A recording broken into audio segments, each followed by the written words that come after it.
Friends, நிறைய பேருக்கு திடீர்னு ஒரு தடவை விக்கல் வந்துட்டு நிற்கவே நிற்காது. ஸோ அதுக்கு நிறைய காரணங்கள் இருக்குது. பட் அதுக்கு ஒரு டீட்டெயில் வீடியோ நான் போடுறேன்.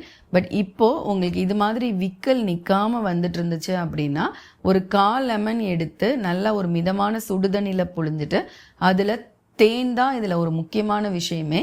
தேன் ஒரு 1/2 டீஸ்பூன் கலந்துக்கோங்க. ஸோ அதை ரெண்டையும் மிக்ஸ் பண்ணி கொஞ்சம் கொஞ்சமாக சிப் பண்ணி மொத்தமாக குடிக்க வேண்டாம்.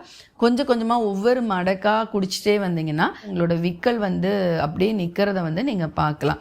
ஏன்னா உடம்புல நிறைய விதமான செரிமான குறைபாடுகள்னால தான் அந்த விக்கல் வருது. ஸோ இதை குடிக்கும்போது விக்கல் குறைய ஆரம்பிக்குது. தேங்க்யூ.